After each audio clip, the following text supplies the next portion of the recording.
금단의 역사 시즌 1 EP14 소현세자의 비극 독살된 개혁가 오프닝 화면 어두운 궁궐 1645년 4월 26일 밤 1645년 4월 26일 밤 창덕궁의 한 처소에서 비명이 터져 나왔습니다.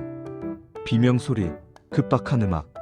세자 저하 피를 토하십니다. 31세의 조선 세자가 온몸에 검은 반점이 생긴 채 피를 토하며 죽어갔습니다. 귀국한 지 단 70일, 청나라에서 8년 만에 돌아온 지 2달 만에 조선의 미래가, 마지막 개혁의 기회가 그렇게 사라졌습니다. 수상한 그림자. 누가 그를 죽였을까요? 역사는 말합니다. 독살이라고. 그렇다면 범인은? 놀랍게도 그의 아버지, 조선의 왕 인조이였습니다. 왜 아버지가 아들을 죽여야 했을까요? 소현세자는 무엇을 보았고, 무엇을 배웠고, 무엇을 바꾸려 했기에 죽어야 했을까요? 소현세자의 비극, 독살된 개혁가. 오늘 우리는 그 진실을 찾아갑니다. 구독 버튼을 먼저 눌러주세요. 이 이야기는 당신이 아는 역사를 완전히 뒤집을 것입니다. 프롤로그 잊혀진 개혁가. 내레이션 소현세자. 이름은 이왕. 1612년 2월 4일 태어났습니다. 1645년 4월 26일 죽었습니다. 향년 33세. 조선 역사에서 가장 비극적인 세자, 가장 불운한 왕자, 하지만 가장 혁명적인 사상을 품었던 개혁가. 역사책은 그를 간략하게 기록했습니다. 소현세자, 병자호란 후 청해 인질로 잡혀갔다가 귀국 후 급사. 단 한 줄. 왜 그럴까요? 왜 역사는 이 중요한 인물을 지워버렸을까요? 음모의 그림자. 이유는 간단합니다. 그의 죽음이 너무 불편했기 때문입니다. 그를 기록하면 진실이 드러나기 때문입니다. 아버지가 아들을 죽였다는 진실이, 조선이 마지막 개혁 기회를 스스로 죽였다는 진실이. 내레이션 무거운 톤. 오늘 우리는 그 진실을 파헤칩니다. 소현세자는 누구였는가? 그는 청나라에서 무엇을 보았는가? 왜 개혁을 꿈꿨는가? 왜 죽어야 했는가? 그리고 만약 그가 살았다면 조선은 어떻게 바뀌었을까? 세 가지 열쇠. 이 질문에 답하기 위해 우리는 세 가지 열쇠를 찾을 것입니다. 첫째, 소현세자의 인생. 둘째, 선양에서의 8년. 셋째, 의문의 죽음. 자, 이제 시작합니다. 1612년 한 왕자가 태어난 그날로 돌아갑니다. 제1장 왕자의 탄생과 성장. 1612년 2월 4일 경운궁. 1612년 2월 4일 경운궁 덕수궁. 광해군의 조카이자 능양군운 날 인조의 장남이 태어났습니다. 이름 이왕. 훗날의 소현세자. 탄생 장면. 산실에서 아기 울음소리가 들렸습니다. 으앙, 으앙. 능양군이 기뻐했습니다. 아들이다. 내게 아들이 태어났다. 하지만 그때는 아무도 몰랐습니다. 이 아이가 조선의 미래가 될 것이라는 것을, 그리고 비극의 주인공이 될 것이라는 것을. 어린 시절 이왕은 총명한 아이였습니다. 4살에 글을 읽었습니다. 5살에 시를 지었습니다. 6살에는 유교 경전을 암송했습니다. 스승들이 감탄했습니다. 이 아이는 보통 아이가 아닙니다. 천재입니다. 훗날 훌륭한 왕이 될 것입니다. 어린 이왕의 공부. 서재에서 어린 이왕이 책을 읽고 있었습니다. 논어, 맹자, 중용. 그는 단순히 외우지 않았습니다. 질문했습니다. 스승님, 인이란 무엇입니까? 백성을 사랑하는 것입니다. 그렇다면 왕은 왜 백성보다 높은 곳에 있습니까? 백성을 다스리기 위해서입니다. 다스린다는 것은 무엇입니까? 명령하는 것입니까? 아니면 돌보는 것입니까? 스승은 놀랐습니다. 6살 아이의 질문이 아니었습니다. 1623년 인조반정. 1623년 3월 13일 이왕이 11세 되던 해 운명이 바뀌었습니다. 인조반정. 할아버지 광해군이 폐위되고 아버지 능양군이 왕위에 올랐습니다. 인조, 반정의 날, 밤, 창덕궁에 군사들이 쏟아져 들어왔습니다. 어린 이왕은 두려웠습니다. 아버님 무슨 일입니까? 능양군이 아들의 손을 잡았습니다. 왕, 오늘부터 너는 세자다. 세자. 그렇다. 아버지가 왕이 되었으니 너는 세자가 되는 것이다. 어린 이왕은 이해할 수 없었습니다. 하지만 그날부터 그의 삶은 완전히 바뀌었습니다. 세자 책봉. 1623년 3월 15일 반정 이틀 후 이왕은 세자로 책봉되었습니다. 11세의 나이에 조선의 후계자가 되었습니다. 세자 교육. 세자가 되면서 교육이 더욱 엄격해졌습니다. 새벽 5시 기상, 경서 공부, 역사 공부, 병서 공부, 예법 공부, 하루 종일 공부. 하지만 소현세자는 불평하지 않았습니다. 오히려 더 많이 배우고 싶어 했습니다. 1627년 정묘호란. 1627년 1월 소현세자 15세 정묘호란이 일어났습니다. 후금 훗날청이 조선을 침공했습니다. 인조는 강화도로 피신했습니다. 세자 소현도 함께 강화도에서 강화도 행궁. 소현세자는 한강 너머 본토를 바라보았습니다. 연기가 피어올랐습니다. 마을들이 불타고 있었습니다. 백성들의 비명이 들리는 것 같았습니다. 그는 주먹을 꽉 쥐었습니다. 언젠가 나는 이 나라를 강하게 만들 것이다. 백성들이 이런 고통을 겪지 않도록 15세 소년의 결심이었습니다. 1628년 세자빈 간택. 1628년 소현세자 16세 세자빈 간택이 이루어졌습니다. 간택된 여인 강씨, 본관 진주 강씨, 아버지 강석기. 첫 만남. 소현세자와 강씨가 처음 만났습니다. 예법에 따라 격식을 갖춘 만남. 하지만 두 사람은 곧 사랑에 빠졌습니다. 강씨는 총명했습니다. 글을 알았고 시를 지을 줄 알았습니다. 소현세자는 그녀와 대화하는 것을 좋아했습니다. 세자빈, 당신은 어떤 나라를 꿈꾸십니까? 백성이 굶주리지 않는 나라입니다. 저와. 그렇다면 우리는 같은 꿈을 꾸는군요. 두 사람은 동지가 되었습니다. 그리고 그 사랑은 평생 이어졌습니다. 1629만 1636년 평화로운 시절. 1629년부터 1636년까지 7년간 소현세자는 세자로서의 역할을 충실히 했습니다. 왕세자 강학 신하들과 경서를 토론. 대리청정 인조가 자리를 비울 때 정사를 대신 처리. 백성 구율 흉년이 들면 백성을 구제하는 정책건의. 세자의 일상. 신하들이 감탄했습니다. 세자 저하께서는 정말 현명하십니다. 질문이 예리하고 판단이 정확합니다. 조선의 미래가 밝습니다. 소현세자는 겸손했습니다. 아직 배울 것이 많습니다. 백성을 위한 정치가 무엇인지 더 알고 싶습니다. 1636년 운명의 해. 하지만 1636년 모든 것이 바뀌었습니다. 병자호란. 청나라가 12만 대군을 이끌고 쳐들어왔습니다. 소현세자의 운명이, 조선의 운명이 완전히 뒤바뀌는 순간이었습니다.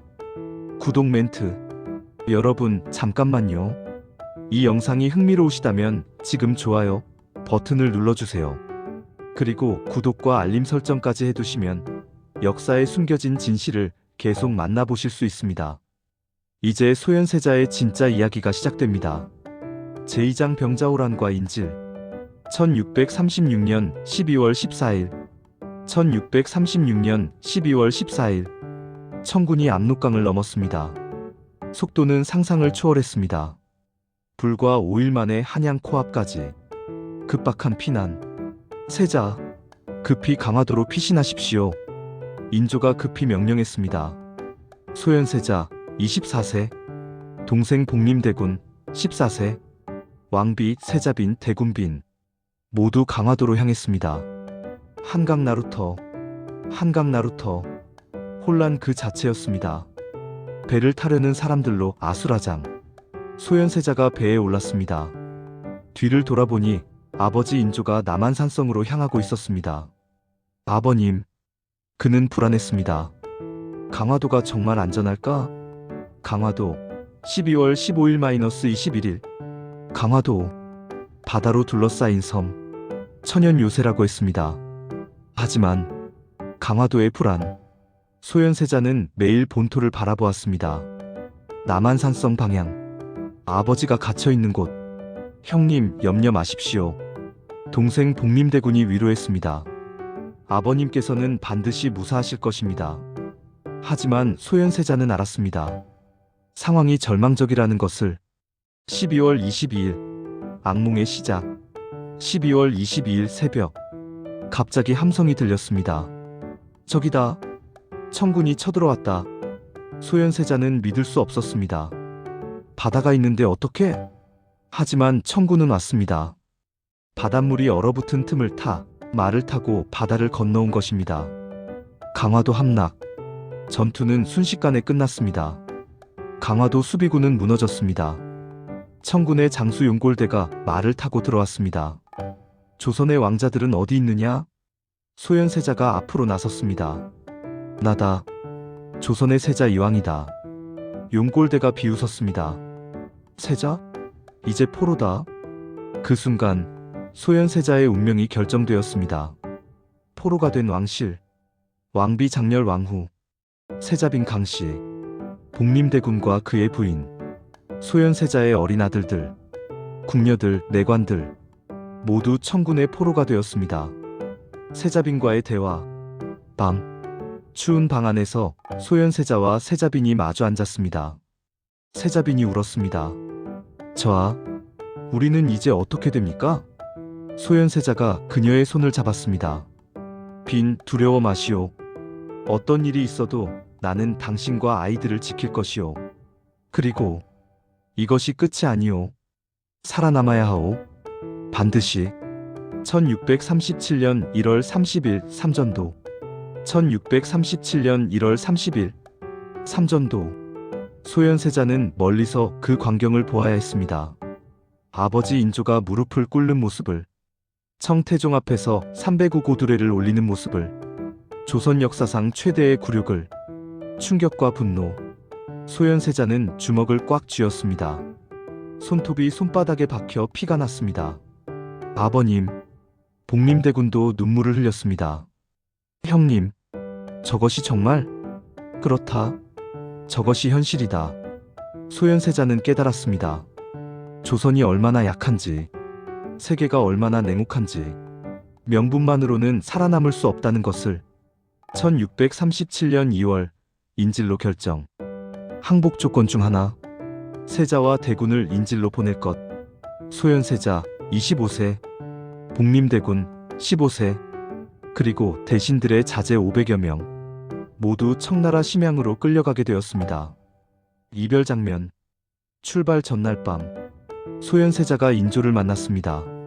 아버님, 인조는 아들을 똑바로 보지 못했습니다. 부끄러웠습니다. 죄책감이 들었습니다. 세자, 미안하다. 아버님의 잘못이 아닙니다.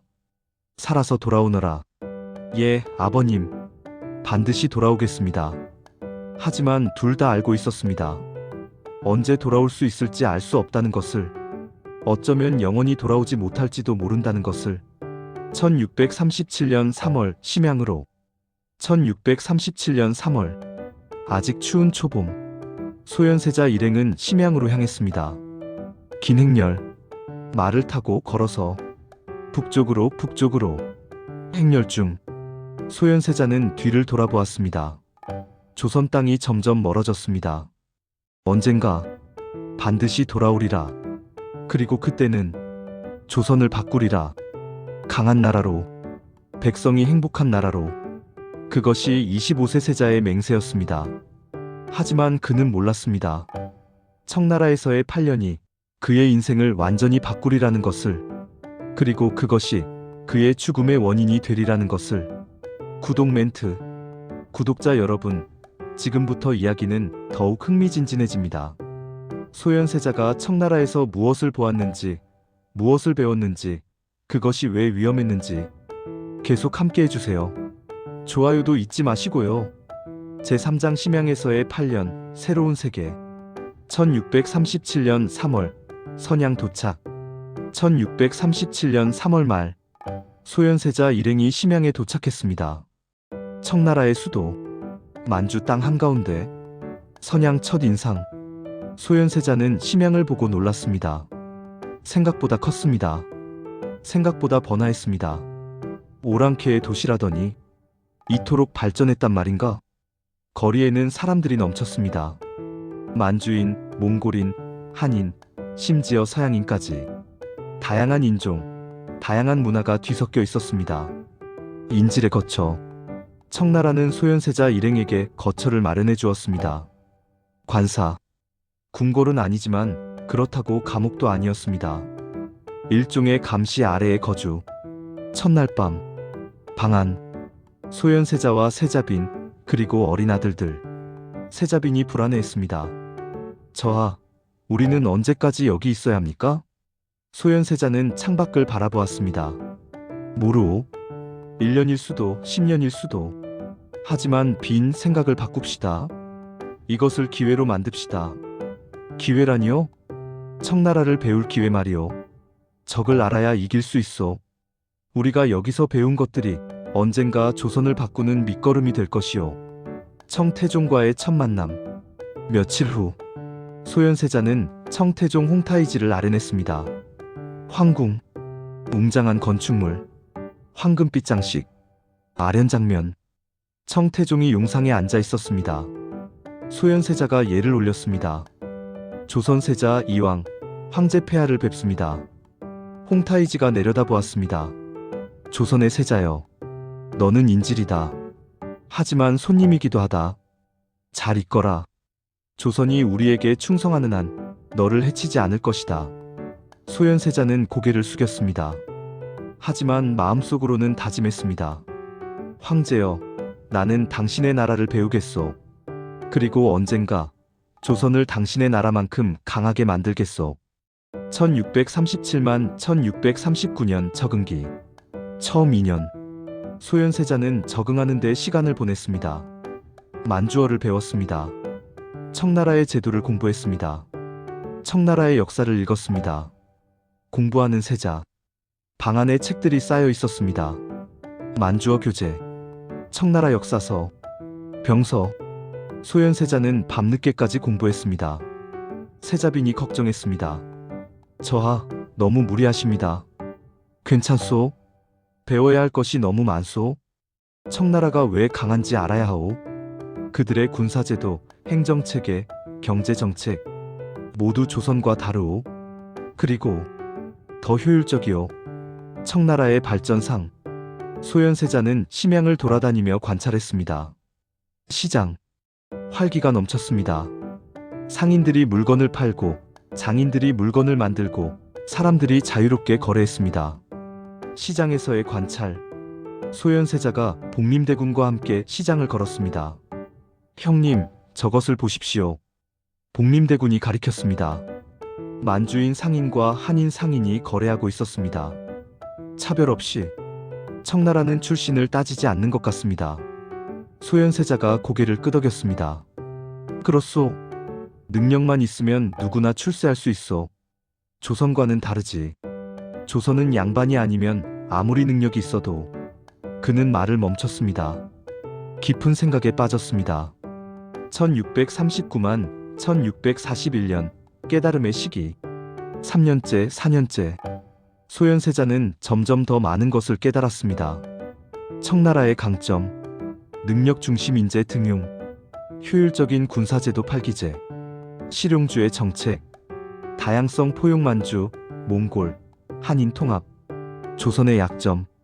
신분제 양반과 평민의 고정된 구분. 형식주의 명분만 중시. 과거제의 한계 유교 경전만 시험. 당쟁 끝없는 파벌 싸움. 깨달음의 순간. 어느 날 밤 소현세자가 세자빈에게 말했습니다. 빈, 나는 깨달았소. 조선이 왜 약한지, 청나라가 왜 강한지. 조선은 변화를 거부하오. 수백 년 된 제도를 고집하오. 신분을 고집하고 형식을 고집하오. 하지만 청나라는 다르오. 변화를 받아들이오. 새로운 것을 배우려 하오.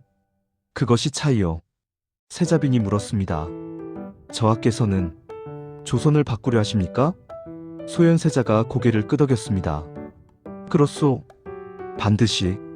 언젠가 조선으로 돌아가면 나는 조선을 바꿀 것이오. 신분제를 개혁하고 능력 있는 자를 등용하고 실용적인 정책을 펼칠 것이오. 그래서 조선을 강하게 만들 것이오. 하지만 그는 몰랐습니다. 이 생각이 그의 목숨을 위협하게 될 것이라는 것을. 1641만 1643년 중국 방문. 1641년 청나라가 명나라를 압박하기 시작했습니다. 소현세자는 청군을 따라 중국 땅을 밟았습니다. 북경 근처까지 갔습니다. 중국에서 소현세자는 중국의 거대함에 놀랐습니다. 끝없이 펼쳐진 평야, 거대한 도시들, 수많은 사람들. 이것이 중원이구나. 명나라가 쇠퇴했다고는 하나 여전히 거대하고 풍요롭구나. 그리고 그는 깨달았습니다. 세계는 넓다는 것을, 조선은 작다는 것을, 우물 안개구리처럼 살아서는 안 된다는 것을. 1643년 청태종 사망. 1643년 9월 청태종 홍타이지가 갑자기 사망했습니다. 52세. 청나라는 혼란에 빠졌습니다. 권력 투쟁. 누가 다음 황제가 될 것인가? 홍타이지의 동생 도르곤, 홍타이지의 아들 풀인 6세. 권력 투쟁. 결국 타협안이 나왔습니다. 6세 풀인이 황제가 되고 순치제, 도르곤이 섭정을 한다. 소현세자는 이 과정을 지켜보았습니다. 권력이란 것이 참으로 무섭구나. 아버지가 죽자마자 형제들이 싸우다니. 그는 자신의 동생 복림대군을 바라보았습니다. 우리는 저렇게 되지 말자. 하지만 운명은 비극으로 향하고 있었습니다. 구독 멘트. 여러분, 알림 설정 잊지 마세요. 이제 소현세자가 서양 문물을 접하는 가장 중요한 순간이 다가옵니다. 이것이 바로 그가 죽어야 했던 이유입니다. 계속 함께 해주세요. 제사장 아담샬과의 만남. 서양 문물. 1644년 명나라 멸망. 1644년 4월 충격적인 소식이 전해졌습니다. 명나라가 멸망했습니다. 이자성의 반란군이 북경을 점령했습니다. 숭정제는 자살했습니다. 300년 명나라의 종말. 소식을 듣는 소현세자. 소현세자는 말을 잃었습니다. 명나라가 망했다고? 조선이 그토록 섬기던 명나라가. 복림대군도 충격을 받았습니다. 형님, 이제 어찌 됩니까? 조선은 명나라를 섬기던 나라인데.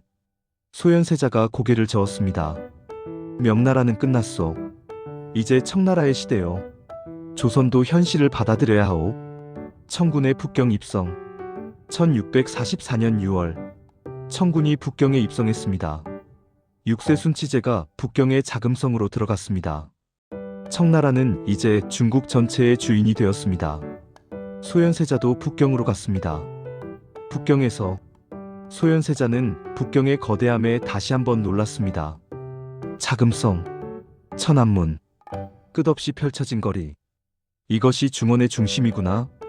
그리고 북경에서 그는 운명적인 만남을 하게 됩니다.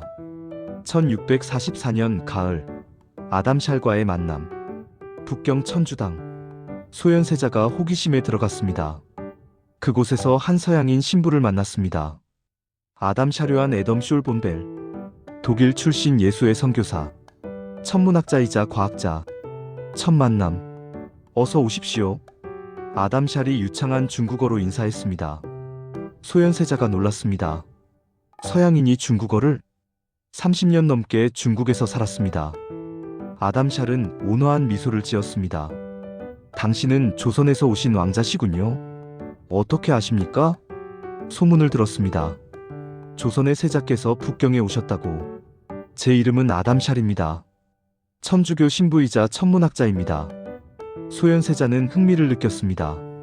천문학자라니. 별을 연구하십니까? 그렇습니다. 하지만 그뿐만이 아닙니다. 들어오시겠습니까? 제가 흥미로운 것들을 보여드리겠습니다. 천주당 내부. 아담샬은 소현세자에게 여러 가지를 보여주었습니다. 천문 관측기구, 망원경, 지구의 지구본, 세계지도, 시계, 세계지도 앞에서 소현세자는 세계지도를 보고 충격을 받았습니다. 이것이 세계입니까? 그렇습니다. 아담샬이 설명했습니다. 여기가 중국입니다. 여기가 조선이고요. 이것이 일본입니다. 그리고 여기 아담샬이 지도의 다른 곳을 가리켰습니다. 이것이 인도입니다. 이것이 아라비아, 이것이 유럽입니다. 여기가 제 고향 독일이고요. 그리고 이것이 아프리카, 이것이 아메리카입니다. 소현세자는 말을 잃었습니다. 세계가 이렇게 넓은 줄 몰랐습니다. 조선이 이렇게 작은 줄 몰랐습니다. 내레이션. 이 순간 소현세자의 세계관이 완전히 바뀌었습니다. 조선 중심의 사고에서 세계적 시야로, 유교만 아는 사고에서 다양한 학문을 받아들이는 개방적 사고로, 계속되는 만남. 그날 이후 소현세자는 자주 아담샬을 찾아갔습니다. 1644년 가을부터 1645년 초까지 약 6개월간 거의 매주 만났습니다. 대화 장면들. 대화 1. 천문학. 신부님, 이 망원경은 무엇입니까? 하늘을 관측하는 도구입니다. 아담샬이 망원경을 보여주었습니다. 이것으로 달과 별을 볼 수 있습니다. 달에는 산과 계곡이 있습니다. 목성에는 위성이 있습니다. 소현세자는 직접 망원경을 들여다보았습니다.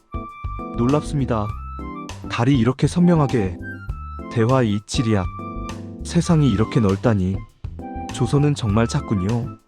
아담샬이 말했습니다. 하지만 크기가 중요한 것은 아닙니다. 중요한 것은 배우려는 자세입니다. 작은 나라도 배우고 발전하면 강한 나라가 될 수 있습니다. 소현세자가 물었습니다. 유럽은 어떻습니까? 유럽도 많은 작은 나라들로 이루어져 있습니다. 하지만 그들은 끊임없이 배우고 발전합니다. 과학, 기술, 예술. 그래서 강해졌습니다. 대화 3. 과학. 아담샬이 책을 보여주었습니다. 이것은 서양의 과학서입니다. 수학, 물리학, 화학, 의학. 소현세자가 책을 넘겼습니다. 그림과 도표가 가득했습니다. 조선에도 이런 학문이 필요합니다. 유교 경전만 공부해서는 세계와 경쟁할 수 없습니다. 대화 4. 종교. 신부님은 천주교를 믿으신다고 했지요? 그렇습니다. 천주교는 어떤 가르침입니까? 아담샬이 설명했습니다. 하느님은 모든 인간을 사랑하십니다. 왕이든 평민이든 남자든 여자든 모두 평등하게 사랑하십니다. 소현세자는 깊은 인상을 받았습니다. 평등이라. 모든 인간이 평등하다. 조선에서는 상상도 할 수 없는 생각입니다. 선물들. 아담샬은 소현세자에게 여러 선물을 주었습니다. 천주교 서적, 과학 서적, 천문 관측기구, 세계지도, 망원경, 시계, 십자가상. 선물을 받는 장면. 신부님, 이 모든 것을 제게 주신다니 감사합니다. 아담샬이 말했습니다. 왕자님, 이것들을 조선으로 가져가십시오. 그리고 조선을 바꾸십시오. 새로운 지식으로, 새로운 사상으로 조선이 발전하는 데 도움이 되길 바랍니다. 소현세자는 깊이 감동했습니다. 반드시 그렇게 하겠습니다. 조선으로 돌아가면 이 지식을 퍼뜨리겠습니다. 조선을 변화시키겠습니다. 1645년 초 귀국 소식. 1645년 1월 드디어 소식이 왔습니다. 조선 세자와 대군 귀국을 허락한다. 8년 만입니다. 소현세자는 기뻤습니다. 드디어 조선으로 돌아간다. 하지만 동시에 걱정도 되었습니다. 아담샬과의 마지막 만남. 귀국 전 소현세자는 마지막으로 아담샬을 찾아갔습니다. 신부님, 저는 이제 조선으로 돌아갑니다. 축하합니다, 왕자님. 고국으로 돌아가시는군요. 신부님의 가르침을 잊지 않겠습니다. 그리고 반드시 조선을 바꾸겠습니다. 아담샬이 소현세자의 손을 잡았습니다. 왕자님, 조심하십시오. 새로운 생각은 때로 위험합니다. 기득권층은 변화를 싫어합니다. 천천히 조심스럽게 진행하십시오. 소현세자가 고개를 끄덕였습니다. 명심하겠습니다. 하지만 그는 몰랐습니다. 아담샬의 경고가 얼마나 정확한지, 그리고 그것이 너무 늦었다는 것을. 구독 멘트. 구독자 여러분, 좋아요와 구독 감사합니다. 이제 소현세자가 조선으로 돌아갑니다. 하지만 그곳에서 그를 기다리는 것은 죽음이었습니다. 계속 보시죠. 제5장 귀국 준비와 개혁의 꿈. 1645년 2월 귀국 준비. 1645년 2월 소현세자는 귀국 준비에 바빴습니다. 8년간 모은 것들을 정리했습니다. 짐 싸는 장면. 세자빈 강씨가 물품들을 정리했습니다. 저하, 이 모든 것을 가져가시렵니까? 책들, 천문기구들, 지도들, 십자가상, 서양식 시계, 그림들. 소현세자가 고개를 끄덕였습니다. 그렇소. 이 모든 것이 조선에 필요하오. 특히 이 책들. 그는 서양 과학 서적을 쓰다듬었습니다. 이것들이 조선의 미래를 바꿀 것이오. 세자의 수행원들, 소현세자와 함께 8년을 보낸 사람들, 조선에서 함께 온 신하들, 학자들, 의원들, 그리고 새로 만난 사람들, 청나라 학자들, 서양 선교사들의 제자들, 총 500여 명의 일행. 출발 전 회의. 소현세자가 수행원들을 모았습니다. 여러분, 우리는 곧 조선으로 돌아갑니다. 8년 만입니다. 그동안 우리는 많은 것을 배웠습니다. 청나라의 제도, 서양의 과학, 새로운 사상. 이제 이것들을 조선에 전해야 합니다. 한 신하가 걱정스럽게 물었습니다. 저하, 하지만 조선 조정이 받아들일까요? 서양 학문은 이단으로 여겨질 수 있습니다. 소현세자가 말했습니다. 천천히 할 것이요. 처음에는 과학과 기술만 소개할 것이요. 망원경, 시계, 지도, 이런 실용적인 것들은 반대하기 어려울 것이요. 그 다음에 점차 사상과 제도를 바꾸어 나갈 것이요. 복림대군과의 대화. 출발 전날 밤 소현세자와 복림대군이 마주 앉았습니다. 8년을 함께 보낸 형제. 형제의 대화. 복림대군, 이제 23세가 되었습니다. 형님, 조선으로 돌아가면 어떻게 하시렵니까? 소현세자, 33세. 세자로서의 직무를 다할 것이다. 그리고 조금씩 개혁을 시작할 것이다. 개혁이라니요? 그렇다. 조선은 변해야 한다. 신분제를 완화하고 능력 있는 자를 등용하고 과학과 기술을 발전시켜야 한다. 복림대군은 불안했습니다. 형님, 그것은 위험합니다. 조정의 대신들이 반대할 것입니다. 특히 서인 세력은. 소현세자가 동생의 어깨에 손을 얹었습니다. 복림아, 나는 조심할 것이다. 하지만 포기하지는 않을 것이다. 조선의 미래를 위해, 백성들의 행복을 위해 반드시 변화를 이루어낼 것이다. 복림대군은 불길한 예감이 들었습니다. 하지만 말하지 않았습니다. 1645년 2월 말 출발. 1645년 2월 말 소현세자 일행이 출발했습니다. 북경에서 심양으로, 심양에서 조선으로. 긴 여정. 출발 장면. 아담샬이 배웅을 나왔습니다. 왕자님, 안녕히 가십시오. 하느님의 축복이 함께 하시길. 소현세자가 말에 올라타며 말했습니다. 신부님 감사했습니다. 신부님의 가르침을 조선에 전하겠습니다. 언젠가 조선에도 천주당이 세워지길 바랍니다. 아담샬이 십자가 성호를 그었습니다. 주님께서 지켜주실 것입니다. 행렬이 움직이기 시작했습니다. 말발굽 소리, 수레바퀴 소리, 500여 명의 긴 행렬. 소현세자는 뒤를 돌아보지 않았습니다. 앞만 보았습니다. 조선으로, 미래로. 여정 중 압록강으로. 2주간의 여정. 추운 겨울이 끝나고 봄이 오고 있었습니다. 행렬 중 대화. 세자빈 강씨가 수레 안에서 물었습니다. 저하, 8년 만에 돌아가는 조선이 기대되십니까? 소현세자가 창밖을 바라보며 대답했습니다. 기대되기도 하고 두렵기도 하오. 두렵다니요? 조선이 변했을까? 그대로일까?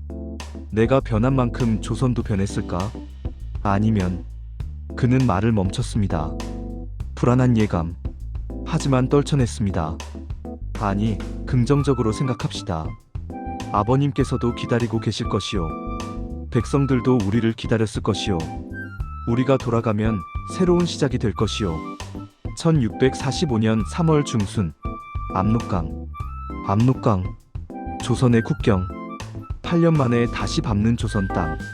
압록강을 건너며 소현세자가 말에서 내렸습니다. 압록강 변의 흙을 손으로 만졌습니다. 조선, 내 조국, 돌아왔소. 눈물이 흘렀습니다. 8년간의 고통, 그리움, 외로움, 모든 것이 눈물로 쏟아졌습니다. 세자빈도 울었습니다. 복림대군도 울었습니다. 수행원들도 울었습니다. 고국에 돌아온 감격. 조선 국경 수비대, 조선 수비대가 나왔습니다. 세자 저하께서 귀국하셨습니다. 그들도 감격했습니다. 8년 만에 돌아온 세자 저하 환영합니다. 만세. 세자 저하 만세. 국경에서의 환영. 하지만 소현세자는 이상한 것을 느꼈습니다. 환영이 생각보다 소박했습니다. 고위 관리가 나오지 않았습니다. 그냥 지방 수비대만. 이상하군. 왕세자가 귀국하는데 조정에서 사람을 보내지 않았단 말인가? 불길한 예감이 들었습니다. 한양으로 가는 길. 압록강에서 한양까지 약 2주 거리. 천천히 남아있습니다. 지나가는 마을들. 소현세자는 마을들을 보며 충격을 받았습니다. 황폐했습니다. 병자호란의 상처가 아직도 남아있었습니다. 불탄 집들, 가난한 백성들. 8년이 지났는데 아직도 이 모양이란 말인가? 조정은 무엇을 했는가? 분노가 치밀었습니다. 동시에 각오가 섰습니다. 반드시 바꿔야 한다. 조선을 다시 일으켜 세워야 한다. 1645년 3월 말 한양 근교. 한양이 가까워졌습니다. 소현세자는 긴장했습니다. 드디어 한양이다. 아버님을 뵙게 되는구나. 8년 만에. 하지만 그는 몰랐습니다. 아버지 인조가 그를 어떻게 보고 있는지, 그리고 그것이 얼마나 위험한지. 구독, 멘트, 좋아요와 알림 설정 감사합니다. 이제 소현세자가 한양에 도착합니다.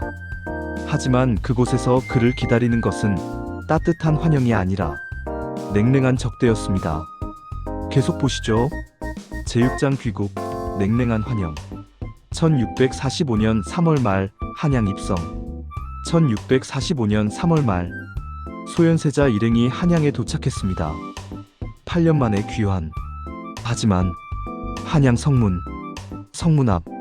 소현세자는 환영 인파를 기대했습니다. 하지만 거리는 텅 비어 있었습니다. 몇몇 백성들만 멀리서 지켜보고 있었습니다. 이상하다.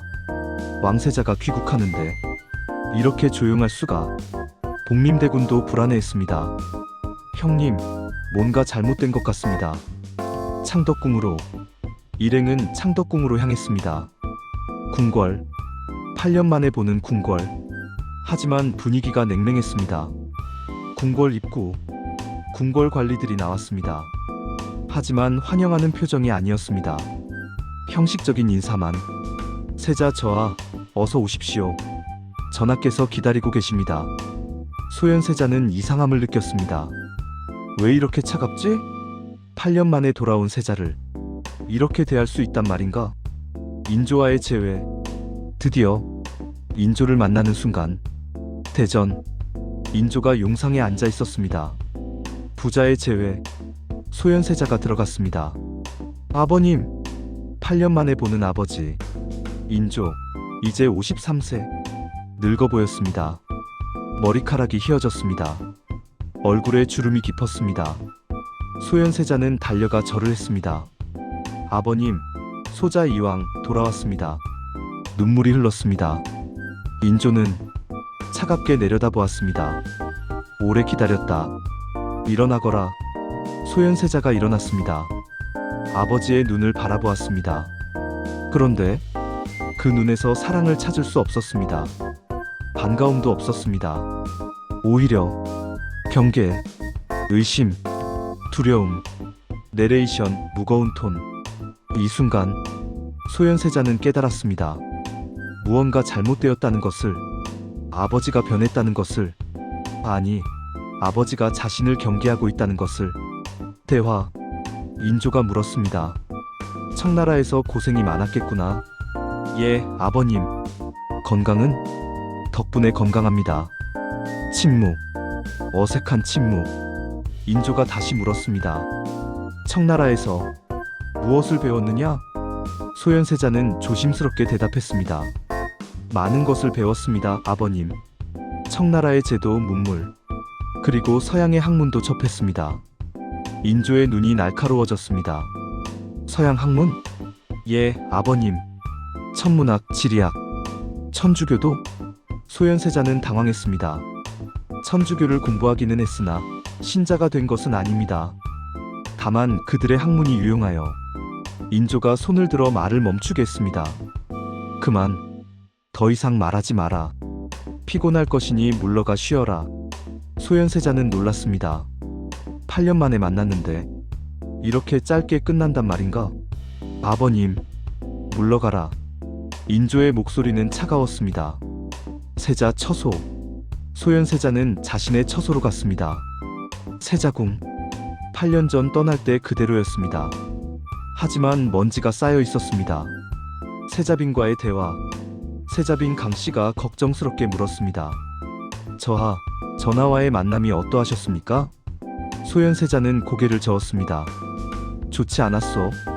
아버님께서 나를 반기지 않으셨소. 오히려 경계하시는 것 같소. 어찌 그럴 수가.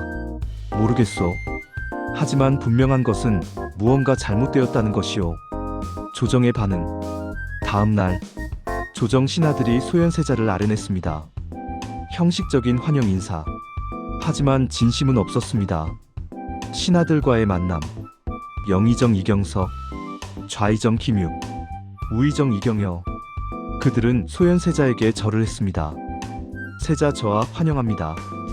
고생이 많으셨습니다. 소현세자가 말했습니다. 여러 대감들, 그간 안녕하셨습니까? 8년간 조선을 잘 지켜주셔서 감사합니다. 저는 청나라에서 많은 것을 배웠습니다. 이제 그것들을 조선에 적용하여 나라를 발전시키고 싶습니다. 신하들의 표정이 굳어졌습니다. 이경석이 조심스럽게 말했습니다. 저하, 조선은 조선의 방식이 있습니다. 함부로 바꾸려 하시면, 아니, 함부로가 아니라 신중하게, 점진적으로. 그래도 안 됩니다. 김육이 단호하게 말했습니다. 특히 서양 학문 같은 이단은. 이단이 아닙니다. 소현세자가 목소리를 높였습니다. 과학입니다.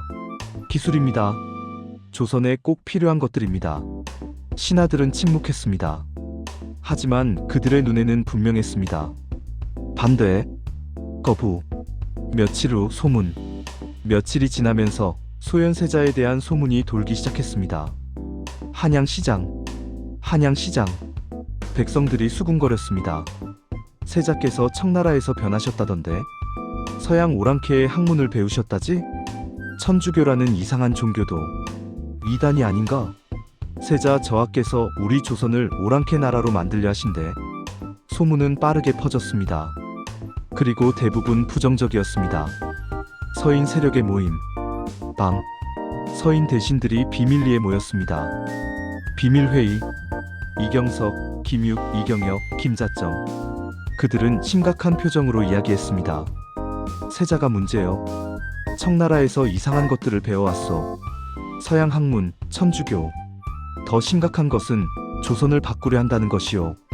신분제를 개혁하고 과거제를 바꾸고. 그것은 우리 기득권을 위협하는 것이요. 김자점이 말했습니다. 전하께 아뢰어야 하오. 세자가 위험하다고. 조선을 망칠 수 있다고. 모두가 고개를 끄덕였습니다. 내레이션. 이렇게 소현세자는 귀국한 지 일주일 만에 조정 전체를 적으로 만들었습니다. 아니, 그는 아무것도 하지 않았습니다. 단지 새로운 생각을 가지고 있었을 뿐입니다. 하지만 그것만으로도 기득권층에게는 위협이었습니다. 변화는 그들의 적이었습니다. 인조의 변화. 며칠이 지나면서 인조의 태도는 더욱 냉랭해졌습니다. 두 번째 만남. 소현세자가 인조를 다시 아련했습니다. 아버님, 소자가 가져온 물건들을 보여드리고 싶습니다. 무엇이냐? 망원경입니다. 이것으로 하늘을 관측하면 필요 없다. 그리고 이 시계는 가져가라. 아버님, 이것들은 조선에 유용합니다. 내가 필요 없다고 하지 않았느냐? 인조가 소리쳤습니다. 소현세자는 충격을 받았습니다. 아버님, 인조는 아들을 노려보았습니다. 그 눈에는 미움이 있었습니다. 내레이션, 충격적인 톤. 왜일까요? 왜 아버지가 아들을 미워할까요? 이유는 간단했습니다. 질투, 두려움. 인조는 소현세자를 두려워했습니다. 아들이 자신보다 뛰어나 보였습니다. 아들이 새로운 것들을 알고 있었습니다. 아들이 변화를 이야기했습니다. 그리고 그 변화는 인조 자신의 무능함을 드러내는 것이었습니다. 병자호란의 책임, 삼전도의 굴욕, 모든 것이 인조의 잘못이었습니다. 하지만 소현세자가 개혁에 성공하면 인조의 무능함이 더욱 부각될 것입니다. 그것을 인조는 참을 수 없었습니다. 구독 멘트. 구독자 여러분, 벨 아이콘 누르셨나요? 이제 비극이 시작됩니다. 아버지와 아들 사이의 갈등, 그리고 그 끝에 기다리는 것은 죽음입니다. 놓치지 마세요. 제7장 인조와의 갈등. 1645년 4월 초. 귀국 2주째. 소현세자와 인조의 갈등은 점점 깊어졌습니다. 조정회의. 소현세자가 처음으로 참석했습니다. 8년 만입니다. 오늘 논의할 안건은 영의정 이경석이 말문을 열었습니다. 소현세자가 손을 들었습니다. 대감, 잠깐만요. 말씀하십시오. 세자저하. 소자가 청나라에서 보고 배운 바에 의하면 조선의 군사제도에 문제가 많습니다. 신하들이 술렁였습니다. 소현세자가 계속했습니다. 청나라의 팔기제를 참고하여 우리도 군사조직을 재편해야 합니다. 특히 양반의 군역 면제는 폐지하고. 뭐라고? 한 신하가 벌떡 일어났습니다. 세자 저하, 그것은 안 됩니다. 양반이 군역을 진다니. 그것은 조선의 근본을 흔드는 것입니다. 소현세자가 반박했습니다. 근본이 잘못되어 있다면 바꿔야 하지 않습니까? 병자호란 때 우리가 진 이유가 무엇입니까? 양반들은 군역을 안 하고 백성들만 제대로 훈련도 안 된 채 싸우다가. 세자. 인조가 소리쳤습니다. 그만하라. 소현세자는 입을 다물었습니다. 인조가 차갑게 말했습니다. 네가 청나라에서 무엇을 배웠든 함부로 조선의 제도를 비판하지 마라. 조선에는 조선의 방식이 있다. 아버님, 하지만. 물러가라. 소현세자는 할 말을 잃었습니다. 세자궁. 밤. 소현세자는 좌절했습니다. 세자빈과의 대화. 빈, 나는 이해할 수 없소. 왜 모두가 변화를 거부하는가? 왜 아버님마저? 세자빈 강씨가 남편을 위로했습니다. 저하, 너무 급하게 하시면 안 됩니다. 사람들은 변화를 두려워합니다. 천천히, 조금씩. 하지만 시간이 없소. 소현세자가 답답해했습니다. 조선은 지금 위기요. 청나라는 점점 강해지고 조선은 뒤처지고 있어. 지금 변하지 않으면 10년 후, 20년 후 조선은 더 큰 위기를 맞을 것이요. 4월 중순, 두 번째 충돌. 며칠 후 또 다른 충돌이 있었습니다. 인조와의 대화. 소현세자가 인조를 찾아갔습니다. 아버님, 소자가 가져온 서양 책들을 성균관에 비치하면 어떻겠습니까? 학자들이 새로운 학문을 배울 수 있도록.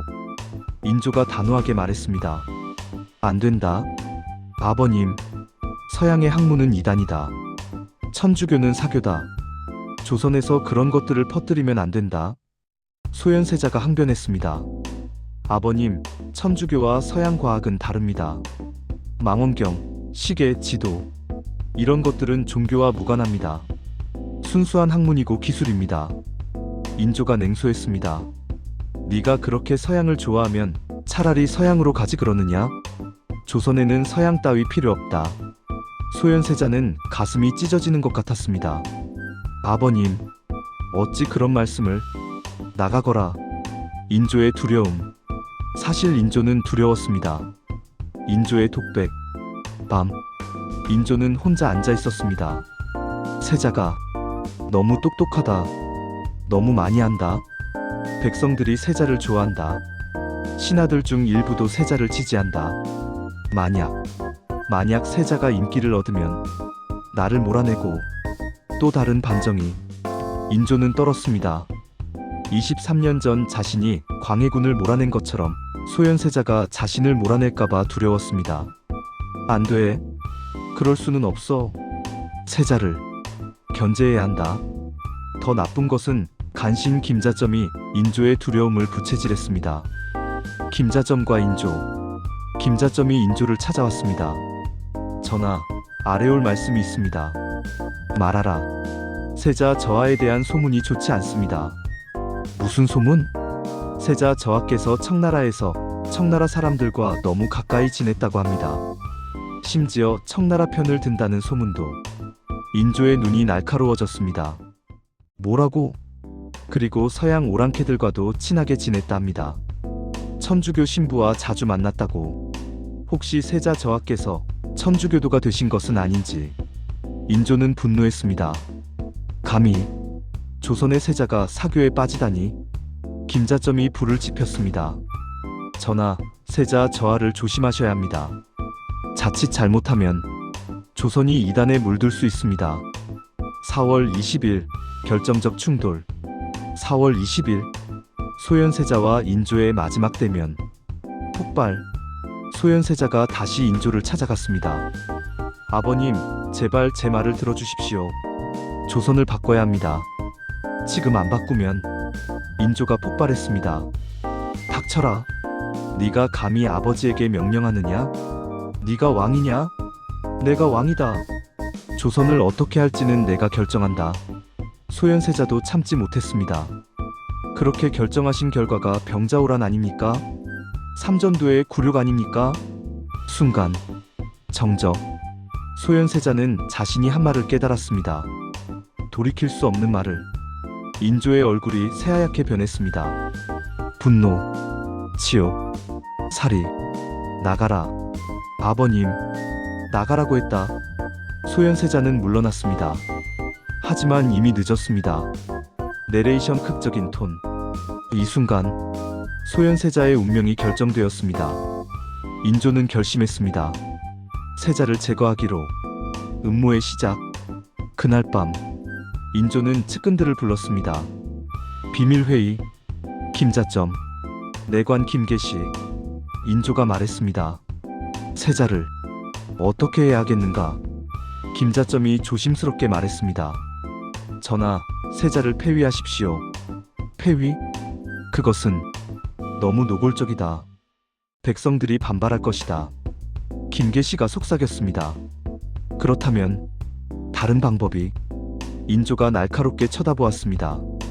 무슨 방법? 김계시가 낮은 목소리로 말했습니다. 세자께서 건강이 좋지 않으시다면, 자연사 하신다면. 인조는 대답하지 않았습니다. 하지만 묵인했습니다. 내레이션 충격적인 톤. 바로 이 순간 소현세자의 죽음이 결정되었습니다. 친아버지의 손에. 구독 멘트.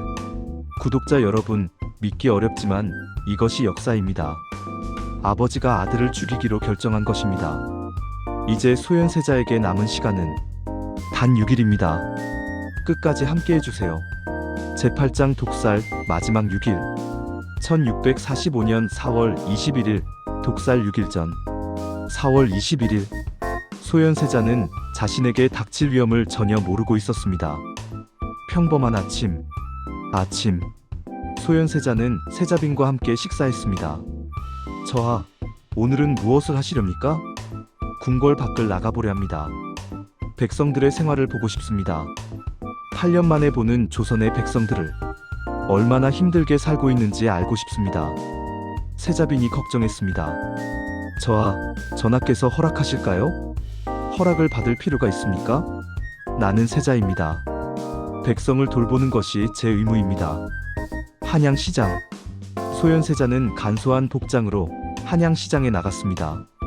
수행원 몇 명만 데리고 시장에서 시장은 활기차 보였지만 자세히 보니 백성들은 가난했습니다. 한 노파가 낡은 옷을 팔고 있었습니다. 소현세자가 다가갔습니다. 할머니, 어찌 이런 헌옷을 파십니까? 노파가 고개를 들었습니다. 먹고 살려면 팔아야지요. 병자호란 때 집도 불타고 아들도 청나라에 끌려가고 이제 남은 건 이것뿐이라오. 소현세자의 가슴이 아팠습니다. 할머니, 그는 주머니에서 돈을 꺼내주었습니다. 이것으로 드시고 싶은 것 사드십시오. 노파가 놀랐습니다. 아니, 이 양반이 누구시길래? 그냥 지나가는 사람입니다. 소현세자는 미소 지으며 떠났습니다. 4월 22일 독살 5일 전 4월 22일 소현세자는 복림대군을 만났습니다. 형제의 대화. 정원에서 소현세자와 복림대군이 걸었습니다. 형님, 요즘 걱정이 많으신 것 같습니다. 소현세자가 한숨을 쉬었습니다. 복림아, 나는 조선을 바꾸고 싶다. 하지만 아무도 내 말을 듣지 않는다. 아버님도 신하들도 모두가 나를 이상한 사람 취급한다. 복림대군이 위로했습니다. 형님, 시간이 필요합니다. 사람들이 형님의 진심을 알게 되면 시간이 없다. 소현세자가 말했습니다. 나는 불길한 예감이 든다. 무언가 잘못될 것 같다. 복림대군이 놀랐습니다. 형님, 무슨 말씀을? 아니다. 그냥 하는 말이다. 소현세자는 동생의 어깨를 잡았습니다. 복림아, 만약 내게 무슨 일이 생기면 네가 조선을 부탁한다. 형님, 내가 이루지 못한 꿈을 네가 이루어주렴. 조선을 강하게 만들어다오. 복림대군은 울컥했습니다.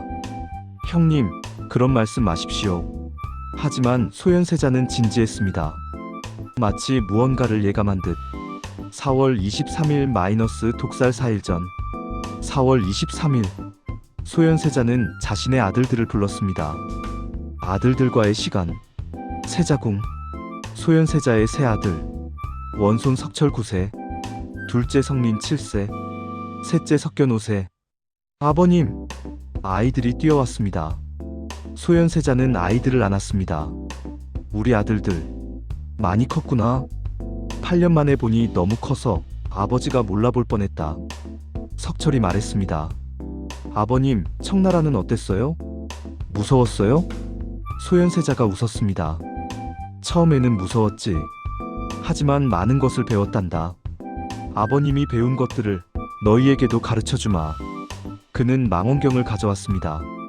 이것으로 하늘을 보면 별들이 아주 가깝게 보인단다. 아이들이 신기해했습니다. 우와, 정말이에요. 소현세자는 아이들과 행복한 시간을 보냈습니다. 마치 마지막인 것처럼. 4월 24일 독살 3일 전 4월 24일 세자빈 강씨가 이상한 것을 눈치챘습니다. 세자빈의 발견. 저녁 식사 후 세자빈이 소현세자에게 말했습니다. 저하, 요즘 궁궐 분위기가 이상합니다. 무엇이? 내관들과 궁녀들이 저희를 피하는 것 같습니다. 그리고 낯선 사람들이 세자궁 주변을 배회합니다. 소현세자도 느끼고 있었습니다. 나도 알고 있어. 감시받는 것 같지? 예. 마치 우리가 죄인인 것처럼. 소현세자가 세자빈의 손을 잡았습니다. 빈, 두려워 마시오. 우리는 잘못한 것이 없소. 단지 조선을 사랑할 뿐이요. 하지만 그의 손은 떨리고 있었습니다. 4월 25일 독살 2일 전 4월 25일 운명의 날이 다가오고 있었습니다. 김계시의 준비. 궁궐 깊은 곳. 내관 김계시가 작은 병을 꺼냈습니다. 독약, 비상, 무생무치의 맹독. 이것을 세자의 음식에. 김계시는 망설였습니다. 하지만 인조의 명령이었습니다. 거부할 수 없었습니다. 용서하십시오, 세자저하. 그는 독약을 숨겼습니다. 같은 날 저녁. 소현세자는 세자빈과 마주 앉아 있었습니다. 마지막 평화로운 밤. 촛불이 흔들렸습니다. 소현세자가 말했습니다. 빈, 나는 행복했소. 당신을 만나서 우리 아이들과 함께해서 세자빈이 이상하게 생각했습니다. 저하, 왜 갑자기 그런 말씀을? 그냥 하고 싶었소. 소현세자는 미소 지었습니다. 슬픈 미소였습니다. 빈, 약속하시오. 무슨 일이 있어도 우리 아이들을 지켜주시오. 저하, 약속하시오. 세자빈은 눈물이 났습니다. 약속, 하겠습니다. 둘은 그날 밤 오래도록 이야기했습니다. 청나라에서의 추억, 미래의 꿈, 조선에 대한 희망, 마치 이별을 준비하듯. 1645년 4월 26일, 독살 당일. 4월 26일, 운명의 날. 아침. 소현세자는 평소처럼 일어났습니다. 오늘도 좋은 날이군. 세자빈이 옷을 입혀주었습니다. 저하, 오늘은 무엇을 하시렵니까? 책을 읽으려 합니다.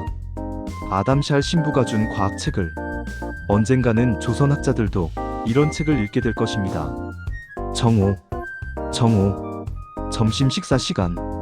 독이 든 음식. 내관이 음식을 가져왔습니다. 평소와 다름없는 식사. 하지만 그 음식에는 독이 들어 있었습니다. 소현세자는 아무것도 모르고 젓가락을 들었습니다. 극적인 슬로우 모션. 음식을 입에 넣는 순간 세자빈이 지켜보는 모습. 밖에서 기다리는 김계시. 멀리서 궁궐을 바라보는 인조.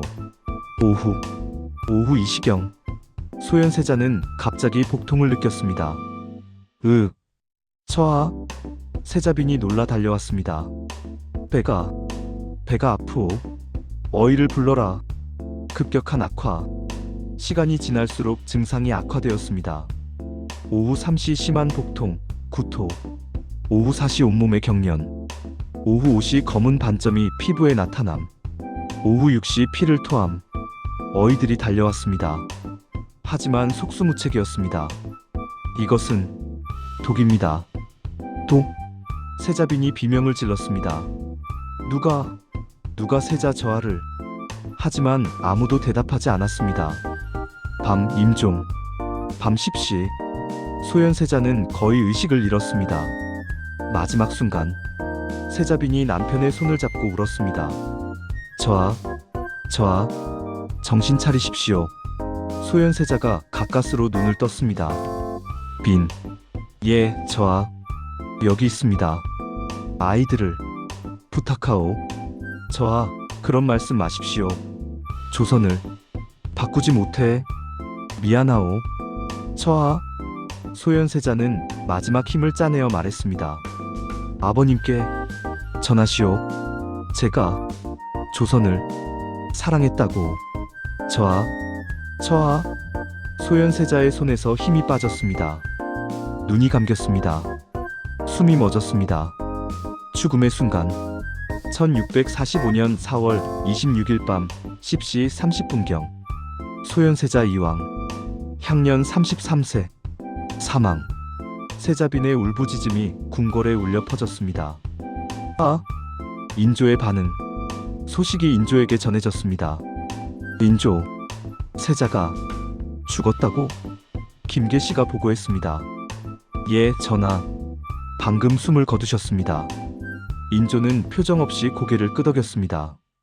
그런가? 알겠다. 눈물도 없었습니다. 후회도 없었습니다. 오히려 안도하는 것 같았습니다. 내레이션 마이너스 비통한 톤. 이렇게 조선의 미래가 사라졌습니다. 개혁의 희망이 꺼졌습니다. 아버지의 손에. 질투와 두려움 때문에. 구독 멘트. 구독자 여러분, 좋아요 버튼을 눌러주세요. 소현세자의 죽음, 그것이 끝이 아니었습니다. 그의 가족에게, 조선에게 더 큰 비극이 기다리고 있었습니다. 계속 보시죠. 제구장 죽음 이후 계속되는 비극. 1645년 4월 27일, 죽음 다음 날. 소현세자가 죽은 다음 날, 조선 조정은 혼란에 빠졌습니다. 긴급 조정회의. 대전. 신하들이 모였습니다. 세자 저하께서 갑자기 돌아가셨습니다. 원인이 무엇입니까? 어이가 조심스럽게 대답했습니다. 급성 질병으로 보입니다만 증상을 보면 독의 가능성도. 인조가 손을 들어 말을 막았습니다. 독? 누가 감히 세자를 독살하겠는가? 그것은 병이다. 급성 질병이다. 그렇게 기록하라. 신하들은 침묵했습니다. 모두 알고 있었습니다. 하지만 아무도 말하지 못했습니다. 장례 준비. 장례가 준비되었습니다. 하지만 초라한 장례. 세자의 장례치고는 너무 초라했습니다. 규모가 작았습니다. 예우가 부족했습니다. 세자빈 강씨가 항의했습니다. 이게 무엇입니까? 세자 저하의 장례가 이렇게 초라할 수 있습니까? 하지만 아무도 대답하지 않았습니다. 인조의 명령이었습니다. 최소한의 장례만. 5월 초 매장. 5월 초 소현세자는 조촐하게 매장되었습니다. 묘소 경기도 고향. 참석자 소수의 친척과 신하들. 장례식? 세자빈 강씨가 관 앞에 엎드렸습니다. 저하, 어찌 저를 두고 가십니까? 우리 아이들은 어찌합니까? 복림대군도 울었습니다. 형님, 형님의 꿈을 제가 이루겠습니다. 반드시. 하지만 그것은 쉽지 않을 것이었습니다. 인조의 결정 마이너스 후계 변경. 소현세자가 죽고 일주일 후 인조는 충격적인 결정을 내렸습니다. 조정 발표. 세자가 죽었으니 새로운 세자를 책봉해야 한다. 신하들이 당연하다는 듯 말했습니다. 원손 석철대군을 세자로 책봉하시면 됩니다. 세자의 장남이니 당연합니다. 하지만 인조는 고개를 저었습니다. 아니다. 석철은 아직 어리다. 복림대군을 세자로 책봉한다. 네? 신하들이 놀랐습니다. 전하, 그것은 법도에 어긋납니다. 장손이 있는데 왜 차남을? 인조가 단호하게 말했습니다. 내가 왕이다. 내가 결정한다. 복림대군을 세자로 책봉하라. 내레이션. 왜 인조는 손자 대신 차남을 세자로 삼았을까요? 이유는 간단했습니다. 소현세자의 흔적을 지우기 위해서였습니다. 만약 석철이 세자가 되면 소현세자의 개혁 사상이 이어질 수 있었습니다. 그것을 인조는 원하지 않았습니다. 세자빈 강씨에 대한 박해. 더 비극적인 것은 세자빈 강씨에 대한 박해였습니다. 고립. 5월 중순. 세자빈 강씨는 완전히 고립되었습니다. 세자궁에서 쫓겨났습니다. 작은 처소로 이동했습니다. 궁녀들도 빼앗겼습니다. 아이들과도 격리되었습니다. 내 아이들을 돌려주시오. 석철, 성린, 석견. 하지만 아무도 그녀의 말을 듣지 않았습니다. 1646년 강씨의 사사. 1646년 3월 소현세자가 죽은 지 1년도 안 돼요.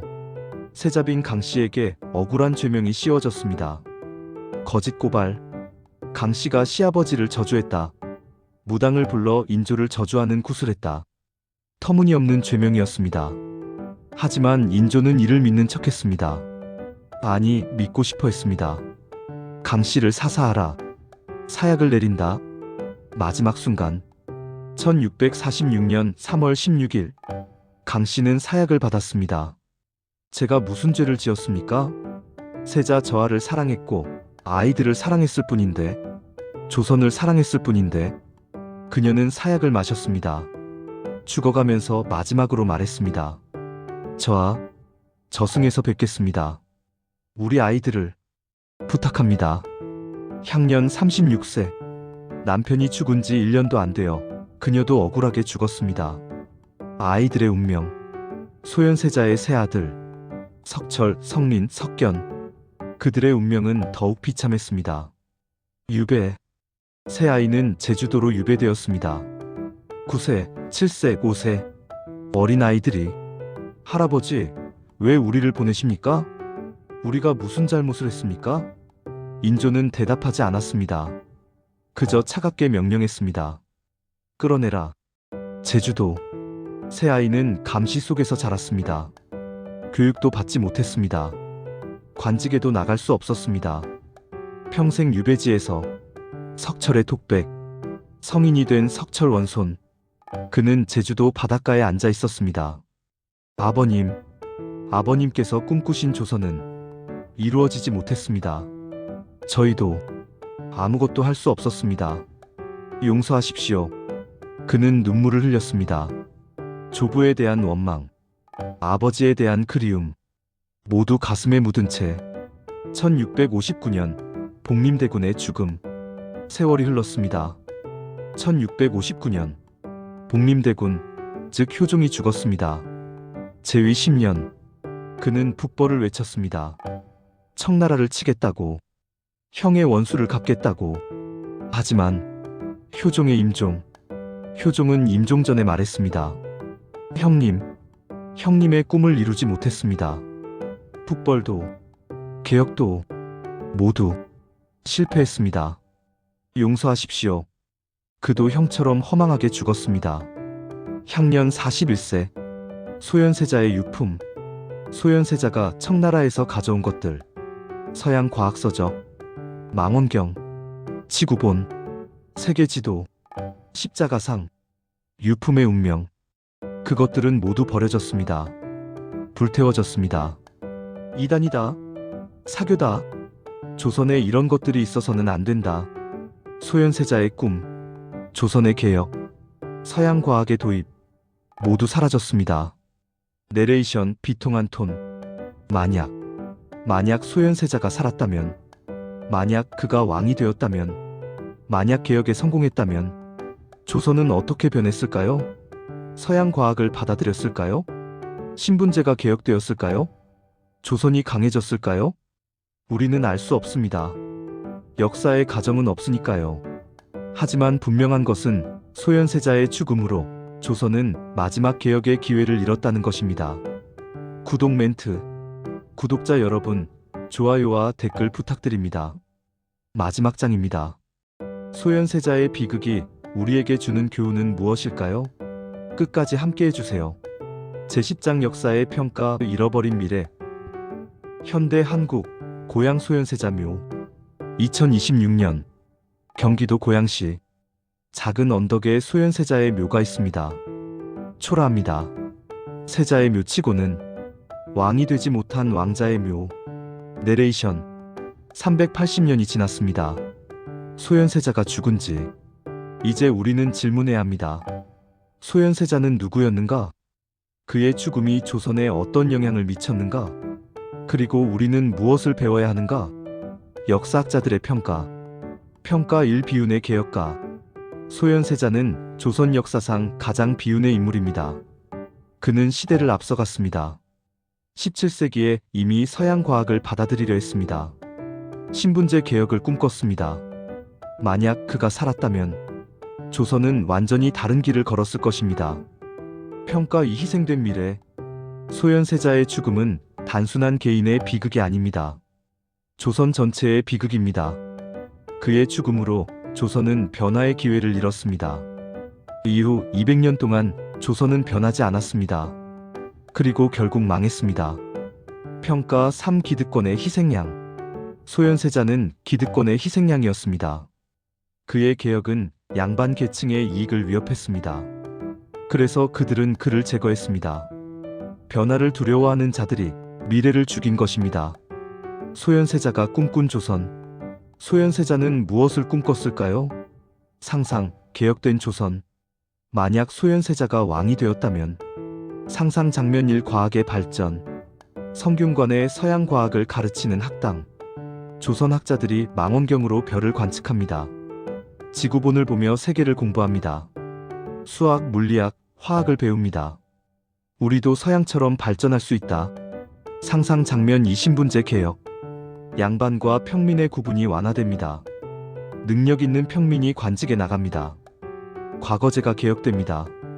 유교 경전뿐 아니라 실용학문도 시험합니다. 출신이 아니라 능력으로. 상상 장면 3. 경제 발전. 상업이 발달합니다.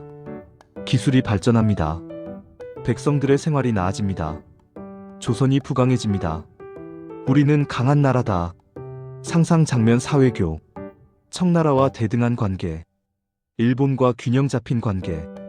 서양과의 교류. 조선이 동아시아의 중심 국가로. 우리는 세계와 소통한다. 현실. 하지만 이것은 모두 상상일 뿐입니다. 소현세자가 죽었기 때문에 이 모든 것은 이루어지지 않았습니다. 실제 조선의 역사. 소현세자가 죽은 후 조선은 어떻게 되었을까요? 실제 역사일 변화 없음. 신분제 그대로, 과거제 그대로, 당쟁 오히려 더 심해짐. 과학기술 발전 없음. 실제 역사 이 세국 정책. 서양 문물 거부. 천주교 박해. 문을 닫은 조선. 우리는 우리 방식대로 산다. 실제 역사 삼북벌론의 실패. 효종의 북벌론. 청나라를 치겠다는 꿈. 하지만 실현 불가능한 꿈. 공허한 구호로 끝남. 실제 역사 사쇠퇴와 멸망. 18세기 정조의 개혁 시도, 하지만 불완전. 19세기 세도 정치, 부패, 백성의 도탄. 1876년 강제 개항. 1910년 일본의 병합. 조선의 종말. 비교, 일본과 조선. 흥미로운 비교가 있습니다. 일본과 조선. 일본의 선택. 일본은 서양 문물을 받아들였습니다. 메이지 유신 1868년. 서양 과학, 기술, 제도를 적극적으로 도입. 변화를 선택. 결과 강국으로 부상. 조선의 선택. 조선은 변화를 거부했습니다. 쇄국 정책. 서양 문물 거부. 전통 고수. 결과 쇠퇴하고 멸망. 내레이션. 왜 이런 차이가 생겼을까요? 일본에는 변화를 받아들이는 지도자들이 있었습니다. 조선에는 소현세자가 있었습니다. 하지만 조선은 그를 죽였습니다. 변화의 씨앗을 스스로 짓밟았습니다. 소현세자의 교훈. 소현세자의 비극이 우리에게 주는 교훈은 무엇일까요? 교훈 1. 변화를 두려워 마라. 변화는 불편합니다. 기득권을 위협합니다. 하지만 변화하지 않으면 망합니다. 소현세자는 변화를 꿈꿨습니다. 하지만 기득권이 그를 죽였습니다. 결과 조선의 멸망. 교훈 2. 미래를 보는 눈. 소현세자는 미래를 보았습니다. 서양 과학의 중요성, 개혁의 필요성. 하지만 당대 사람들은 보지 못했습니다. 과거에 갇혀 있었습니다. 미래를 보는 자를 죽였습니다. 교훈 3. 질투와 두려움의 대가. 인조는 아들을 질투했습니다. 아들이 자신보다 뛰어날까봐 두려워했습니다. 그래서 아들을 죽였습니다. 결과 조선의 미래도 함께 죽었습니다. 질투와 두려움은 파멸을 부릅니다. 교훈 4. 기회는 다시 오지 않는다. 역사에는 결정적 순간이 있습니다. 소현세자의 순간이 그랬습니다. 하지만 조선은 그 기회를 놓쳤습니다. 아니, 스스로 버렸습니다. 다시는 그런 기회가 오지 않았습니다. 교훈 5. 개인의 비극, 국가의 비극. 소현세자의 죽음은 개인의 비극이었지만 동시에 조선 전체의 비극이었습니다. 한 사람의 죽음이 한 나라의 운명을 바꿨습니다. 리더의 중요성, 개혁가의 중요성, 현대에 주는 메시지. 소현세자의 이야기는 과거의 것이 아닙니다. 오늘날에도 반복되고 있습니다. 현대 장면들. 변화를 제안하는 사람. 새로운 방식으로 해봅시다. 기득권의 반발. 안 돼. 원래 하던 방식대로 해. 개혁가의 좌절. 왜 아무도 듣지 않는 거지? 내레이션. 우리 사회에도 소현세자가 있습니다.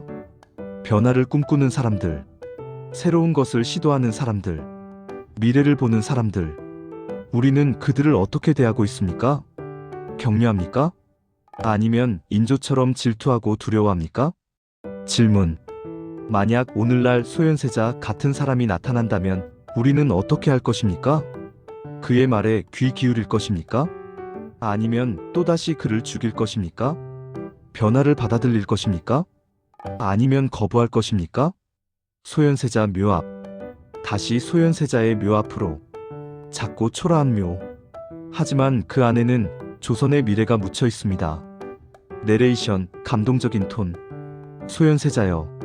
당신은 너무 앞서갔습니다. 당신의 꿈은 너무 컸습니다. 당신의 시대는 당신을 받아들이지 못했습니다. 하지만 당신은 잊히지 않았습니다. 380년이 지난 지금 우리는 당신을 기억합니다. 당신의 꿈을, 당신의 비전을, 당신의 희생을, 그리고 다짐합니다. 당신의 실수를 반복하지 않겠다고. 변화를 두려워하지 않겠다고, 미래를 보는 눈을 가지겠다고, 개혁가를 죽이지 않겠다고. 희망의 메시지.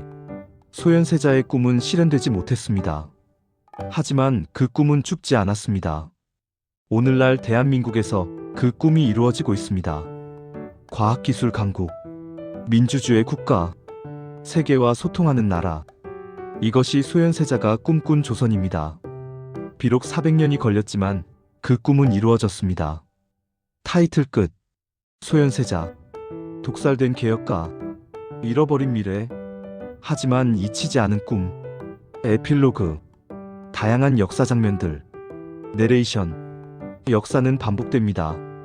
소현세자의 비극은 과거의 것만이 아닙니다.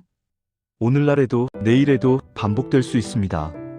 변화를 두려워하는 한, 미래를 보지 못하는 한, 질투와 두려움에 사로잡히는 한. 시청자에게 던지는 질문. 당신은 어떤 사람입니까? 소현세자처럼 변화를 꿈꾸는 사람입니까? 아니면 인조처럼 변화를 두려워하는 사람입니까? 당신의 주변에 소현세자 같은 사람이 있다면 당신은 그를 지지할 것입니까? 아니면 그를 죽일 것입니까? 마지막 메시지. 기억하십시오. 개혁가를 죽이는 것은 쉽습니다. 하지만 그 대가는 나라 전체가 치릅니다. 미래를 죽이는 것은 순간입니다. 하지만 그 결과는 수백 년을 이어집니다.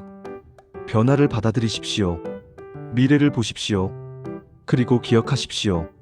소현세자를, 그의 꿈을, 그의 희생을. 구독, 호소.